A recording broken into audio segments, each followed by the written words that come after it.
What's up, guys? This is Real Talk NBA with my list of the top 10 players from the 2021 NBA season. This is based on how well they played this season, and to qualify, all they need is to have played at least half the games. Now, this summer, I'm going to be gone a lot, so when you see videos like this, it means that I'm unable to make videos from home, but I'll still try to get a video up at least once a week. And with that out of the way, let's get right into it. Now, before we get this video started, as always, if you like this video, leave a like. If you like this kind of content, consider subscribing, and let's get right into it. Before we get to the real list, I want to start with a few honorable mentions.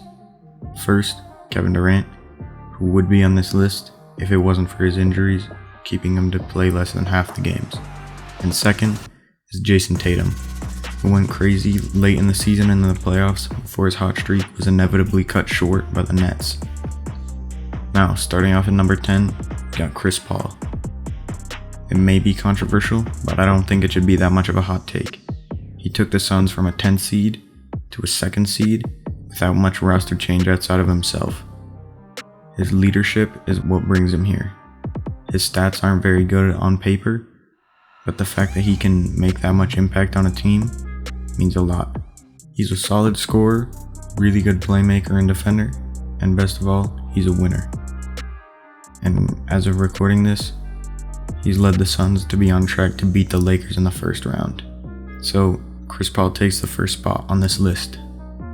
At number 9, we have James Harden. He definitely surprised me by changing up his playstyle to fit better with KD and Kyrie. He's still a great scorer and has fit very well changing to point guard while Kyrie plays shooting guard for the Nets. Obviously, we've only seen the three stars play a few games together, but James Harden himself has failed a lot better than I expected, so that's what gets him the number 9 spot.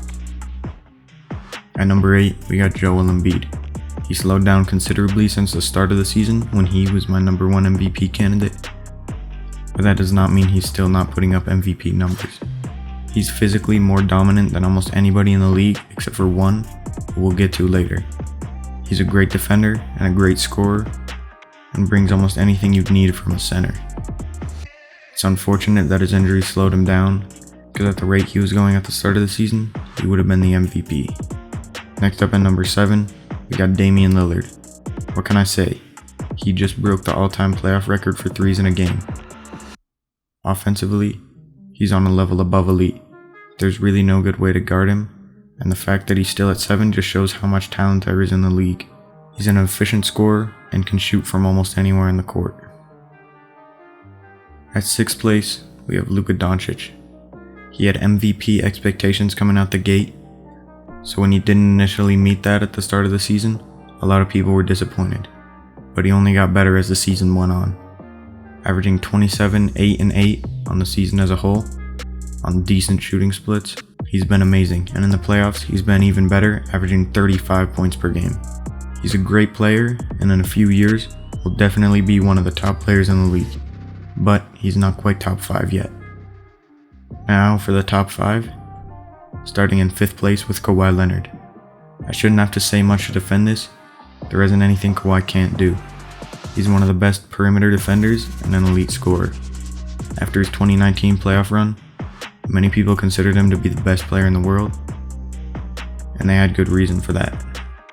He's a great defender, a great shooter, and a great finisher, and when he does play, he's very consistent. So I give Kawhi Leonard the 5th place spot. Number 4, we got LeBron James. Injuries and health problems held him back this year, but he's still LeBron. His numbers aren't necessarily the best of his career, but LeBron will always be LeBron, and the Lakers this year were terrible when he was out. His impact is very clear even at 36 years old. And while I do think he could have been ranked higher if he didn't have any health problems, the injuries could be a symptom of his old age, and just to be on this list at all at 36 years old is very impressive. Now, starting with the top 3, we got Giannis Antetokounmpo. Giannis is the most physically dominant player in the league. He's incredibly athletic and fast, and still is one of the strongest players in the league. He won 2 MVPs for good reason, and even with his numbers slightly down this year, he's still averaging 26, 11, and 8, which is more than enough to get him the third spot on this list. Last year, I had him as the best player in the league, and the only reason he's not still is because the two guys ahead of him have done even better. At number 2, we got Nikola Jokic. Don't let the media tell you that he's not good. He's been the most consistent player this year, having played every game and given his all every game. He's fixed his issues from previous years of sometimes not giving enough effort, and been playing at by far the best of his career, averaging 26, 11, and 8 on almost 50, 40, 90 shooting. He's the best offensive center that we've seen in decades or even all time, and he's this year's MVP.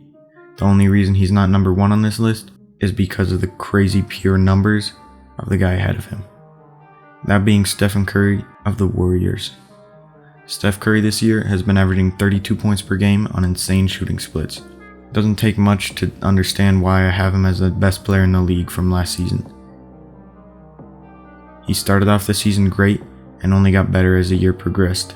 Had he won more games, he would have definitely been an MVP candidate, but unfortunately, he didn't even make the playoffs. Steph Curry is a great player, and hopefully with Klay Thompson back next year, the Warriors will actually have a shot at competing. But anyways guys, that's my top 10 list for NBA players from this last season. Did you agree with it, or do you think it's crazy? Let me know in the comments. As always, if you like this video, leave a like. If you like this kind of content, consider subscribing, and I will see you in the next video. Peace.